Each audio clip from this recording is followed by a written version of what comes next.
চল চল মনিকা, আমার কাঁধে ফোন দিয়ে একটু একটু করে চল, আমরা ওই নবাব মহলে যাই।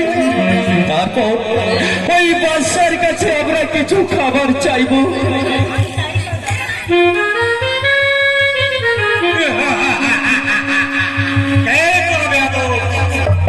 আমরা আমরা এই রূপনগরের গরিব প্রজা, আমরা ওই নবাব মহলে যাবো হুজুর। নবাব মহলে? কিন্তু কেন যাবে? কিছু খাবারের আশায় হুজুর। খাবার? হ্যাঁ হুজুর, আজ বেশ কিছুদিন হলো আমরা কিছু খাইনি হুজুর। এই যে দেখুন না হুজুর,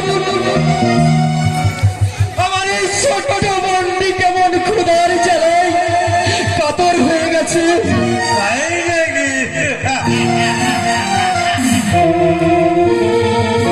আমাদের এই দুঃখ কষ্ট দেখে আপনি হাসছেন? হাসবো না কেন? ভাই নবাব যদি জানতে পারে তার এই সোনা রূপনগরের মানুষ না খেতে পেয়ে তার জেলায় হাহাকার করছে, তাহলে আমার প্রাণে থাকবে কেন?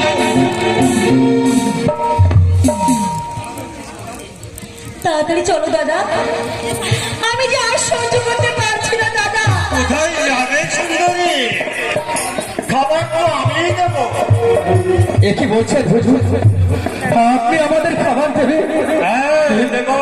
দিন না হুজুর, আমাদের খাবার কি হলো? কেন দেবো না? তোদের মতো ভিক্ষুককে অনুদান করা সে তো মহাপুণ্যের কাজ। ভাই আমি তোদেরকে ভাই বোনকে আজ এমন খাবার দেবো যে খাবার তোরা জিন্দেগিতেই চোখেই দেখে। দিন না হুজুর, আমাদের দুই ভাই বোনকে কিছু খাবার দিন। আমি যে আমার ওই ছোট্ট বোনটির মুখে একটু হাসি দেখতে চাই হুজুর, একটু হাসি দেখতে চাই। তবে একটি শর্তে। শর্ত? বলুন না হুজুর, কি সেই শর্ত?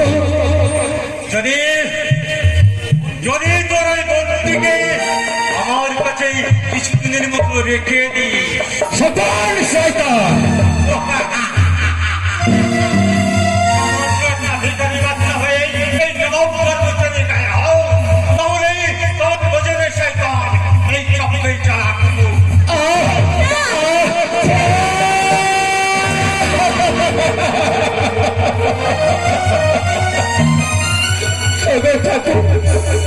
এই চাবুকের আঘাত আমি যে আর সইতে পারছি না ঠাকুর, আমি যে আর সইতে পারছি না। সামান্য একটা চাকর ছেলে এই নবাবপুরের গায়ে হও। আর একটিবার ওই নোংরা কথাটি উচ্চারণ করলি আমি তোর চিত্তই উপরে নেব শয়তান।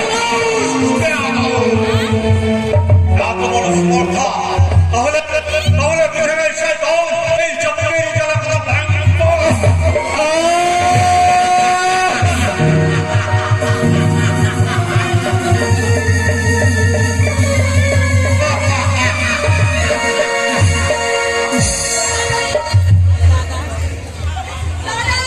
দাদা তোর দাদার ফিরে আসবে না, তোর দাদা এই দুনিয়া ছেড়ে অনেক দূরে চলে গেছে। এবার এবার তোর দাদা। কি চান আপনি? আমি চাই তোর এই যৌবন সে আশা আপনার কোনোদিন পূর্ণ হবে না। হবে হবে শয়তানি। আমি তোকে এবার তোর যৌবন দোষ একটু একটু করে পান করবো।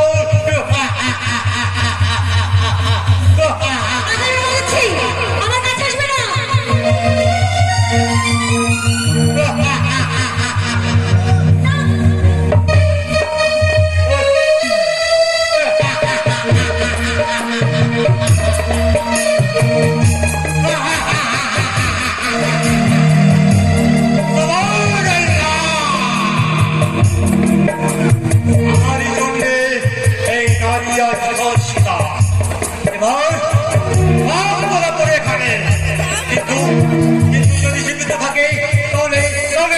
যদি আমার কোনো মাছ করে দেয়, তাহলে যেমন তোরা জিন্দগিটা বরবাদ হয়ে যাবে।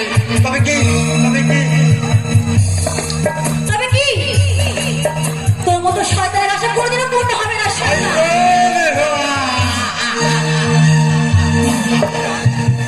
সেই শিক্ষামন্ত্রী বাড়ি নয় শয়তানি। আমি এই মুহূর্তে যাবো তোমার কাছে আর তোমার ব্যাপারে সব কথা খুলে বলবো যে তুমি আমাকে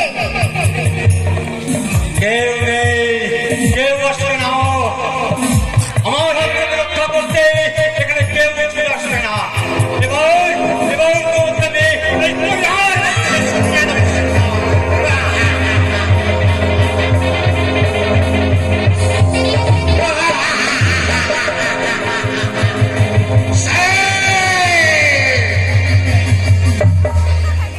এইরকম করে সমস্ত প্রজারা যদি আমার কথা মতো কাজ না করে তাহলে তাদের অবস্থা হবে ঠিক এদের মতো।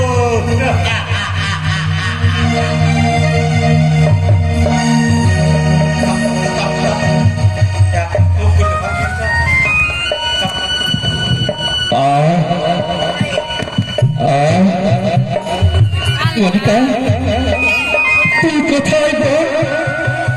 মনিকা, তুই কোথায়? মনিকা? কি তুই ওখানে শুয়ে আছিস? ক্ষুধার জ্বালা সহ্য না করতে পেরে তুই ওখানে শুয়ে পড়েছিস মনিকা? এই মনিকা, ওটা বোন তুই আমার। চল আমরা ওই নবাব মহলে যাবো, বাদশার কাছে কিছু খাবার চাই। এ মনিকা, ওটা বোন। এ মনিকা, কি আমার মনে নিঃশ্বাস বন্ধ হয়ে গেছে, সারা শরীরে স্তব্ধ হয়ে গেছে। না,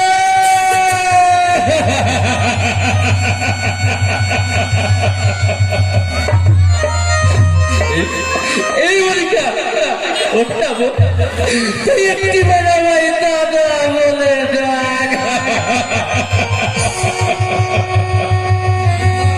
শয়তান দৌলত, আমি আমার মনের ভিতর দেহে প্রতিজ্ঞা করছি, এই হত্যার প্রতিশোধ যদি আমি না নিয়েছি